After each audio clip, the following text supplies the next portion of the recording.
Assalamualaikum warahmatullahi wabarakatuh. Inilah golongan Islam yang dijajah oleh sifat munafik. Janganlah meninggalkan zikir, karena engkau belum selalu ingat kepada Allah Subhanahu wa Ta'ala ketika berzikir, sebab kelalaianmu terhadap Allah Subhanahu wa Ta'ala ketika tidak berzikir lebih berbahaya daripada kelalaianmu terhadap Allah Subhanahu wa Ta'ala ketika kamu berzikir. Semoga Allah Subhanahu wa Ta'ala menaikkan derajatmu dari zikir dengan kelalaian kepada zikir yang disertai ingat kepada Allah Subhanahu wa Ta'ala, dan mudah-mudahan Allah Subhanahu wa Ta'ala akan mengangkatmu dari zikir yang beserta kehadiran Allah Subhanahu wa Ta'ala di dalam hatimu kepada zikir di mana lenyapnya segala sesuatu selain Allah Subhanahu wa Ta'ala. Hal yang demikian itu tidaklah sukar bagi Allah Subhanahu wa Ta'ala. 4 keadaan yang berkaitan dengan zikir. 1. Tidak berzikir langsung. 2. Berzikir dalam keadaan hati tidak ingat kepada Allah Subhanahu wa Ta'ala. 3. Berzikir dengan disertai rasa kehadiran Allah Subhanahu wa Ta'ala di dalam hati.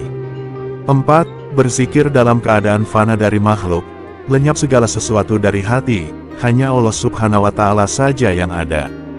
Bukanlah sukar bagi Allah Subhanahu wa Ta'ala untuk mengubah suasana hati hambanya yang berzikir dari suasana yang kurang baik kepada yang lebih baik, hingga mencapai yang terbaik. Kerohanian manusia berada dalam beberapa derajat, maka suasana zikir juga berbeda-beda, mengikut derajat rohaninya.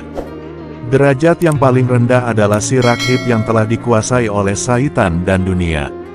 Cahaya api syaitan dan fatamorgana dunia menutup hatinya, sehingga dia tidak sedikit pun mengingati Allah Subhanahu wa Ta'ala.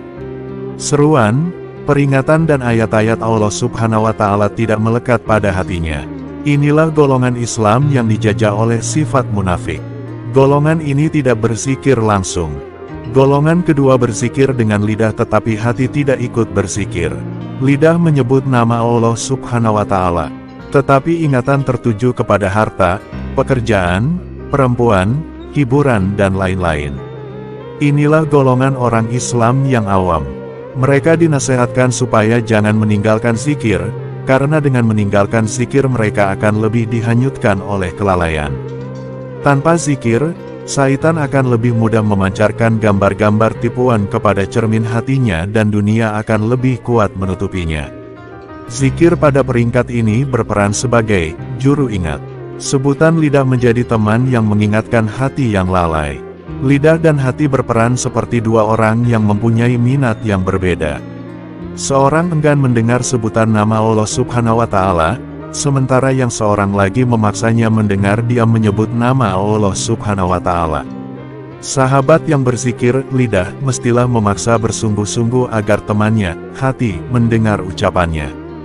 Di sini terjadilah peperangan di antara tenaga zikir dengan tenaga syaitan yang disokong oleh tenaga dunia yang coba menghalang tenaga zikir memasuki hati.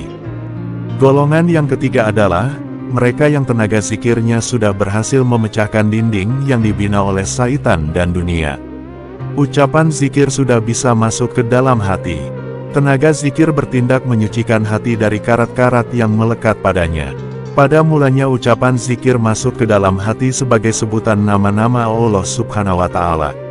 Setelah karat hati sudah hilang, maka sebutan nama-nama Allah Subhanahu wa Ta'ala akan disertai oleh rasa mesra yang mengandungi kelezatan. Pada peringkat ini zikir tidak lagi dibuat secara paksa. Hati akan berzikir tanpa menggunakan lidah.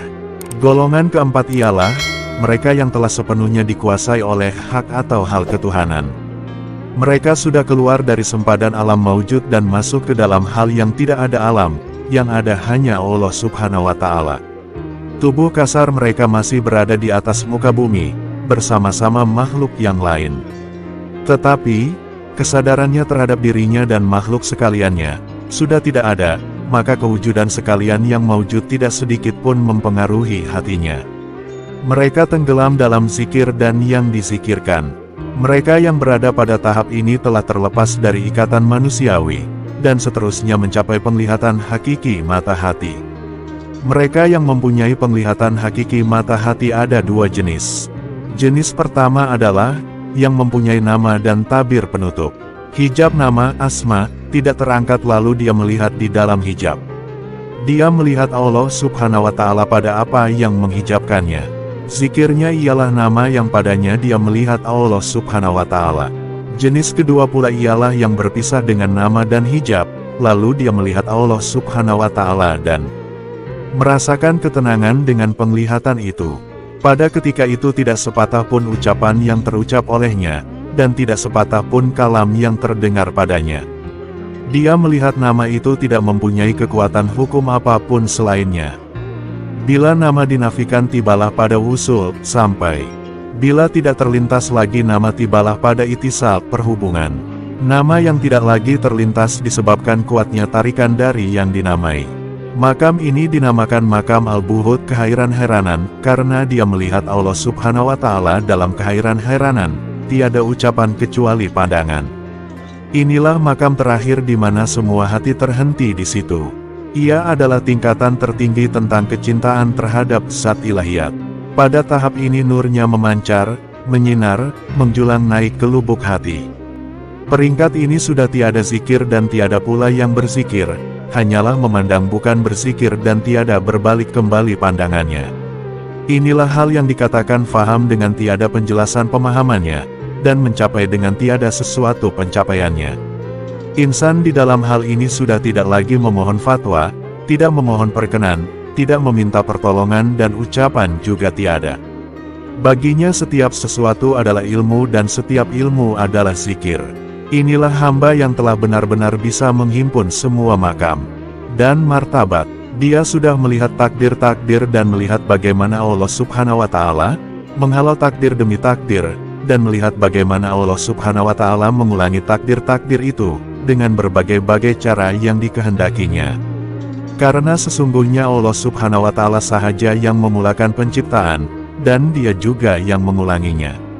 Penglihatannya tidak berbolak-balik lagi.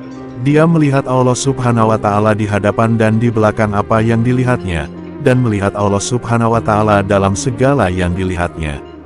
Apabila kerinduan terhadap Allah Subhanahu wa Ta'ala telah menguasai hati seseorang hingga kepada tahap tiada ucapan yang boleh diucapkan, maka keadaan itu dikatakan melihat Allah Subhanahu wa Ta'ala, yang tiada sesuatu yang menyamainya.